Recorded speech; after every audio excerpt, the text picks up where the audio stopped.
போது சுஜூது செய்கிற இடம் நனைந்து விட்டது. பிறகு அத்தஹியாத்தில் இருந்து கொண்டு அழுகிறார்கள். அந்த நேரத்தில் அவர்களுடைய மடி நனைந்து விட்டது. அழுது கொண்டே இருந்தார்கள். அவர்கள் சலாம் கொடுக்கும் போது நான் போய் ஆறுதல் சொன்னேன். அவர்கள் அதை பொருட்படுத்தாமல் அழுது கொண்டே இருந்தார்கள். பிலால் ரலியல்லாஹு அன்ஹு அவர்கள் ஃபஜ்ருக்கு அதான் சொல்வதற்காக வந்தார். அவரை அழைத்து சொன்னேன், அல்லாஹ்வுடைய தூதர் நீண்ட நேரமாக தொழுது அழுது கொண்டே இருக்கிறார்கள், நீங்கள் போய் ஆற்றுப்படுத்துங்கள் என்று. பிலால் ரலியல்லாஹு அன்ஹு அவர்கள் வந்து சொன்னார்கள், அல்லாஹ்வுடைய தூதரே, அல்லாஹ் உங்களுடைய முன்பின் பாவங்களை எல்லாம் மன்னித்திருக்கிற போது இப்படி ஏன் அழுகிறீர்கள் என்று கேட்கிறார்கள். அதற்கு ரசூல் ஸல்லல்லாஹு அலைஹி வஸல்லம் அவர்கள் கேட்டார்கள், அஃபலா அகூன அப்தன் ஷக்கூரா, நான் நன்றியுள்ள ஒரு அடியானாக இருக்கக்கூடாதா என்று கேட்டார்கள். கேட்டுவிட்டு சொன்னார்கள், இன்றிரவு எனக்கு சில குர்ஆன் வசனங்கள் அருளப்பட்டன. அந்த வசனங்களை ஒருவர் ஓதி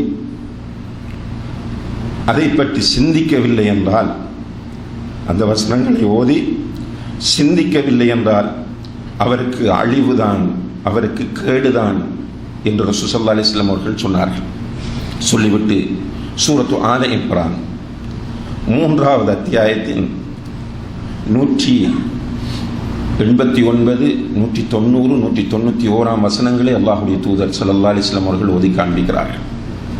அதிலே 191வது வசனத்தில் அல்லாஹு தஆலா சொல்கிறான், இன்ன ஃபீ ஹல்கிஸ் ஸமாவாதி வல் அர்த். அதாவது 191வது வசனத்தில் சொல்கிறான், அல்லாஹ்வுடைய அந்த வல்லமையை புரிந்து கொண்ட மக்கள் நின்ற நிலையிலும் உட்கார்ந்திருக்கும் போதும் அவர்கள் படுக்கும் போதும் அல்லாஹ்வை நினைவு கூறுவார்கள்.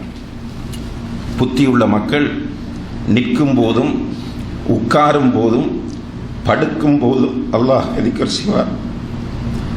திக்ர் செய்து கொண்டு அல்லாஹ்வை திக்ர் செய்வதென்றால் சுப்ஹானல்லாஹ் அல்ஹம்துலில்லாஹ் என்று சொல்வது மாத்திரமல்ல, அல்லாஹ் என்னோடு இருக்கிறான், அல்லாஹ் என்னை பார்த்து கொண்டிருக்கிறான் என்ற அந்த உணர்வோடு அவர்கள் இருப்பார்கள்.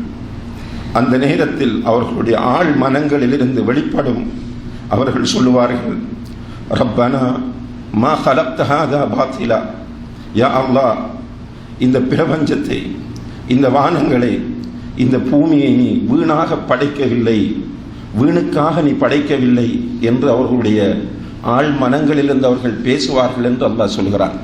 இந்த வசனங்களைத்தான் நபி ஸல்லல்லாஹு அலைஹி வஸல்லம் அவர்கள் ஓதி அழுதார்கள்.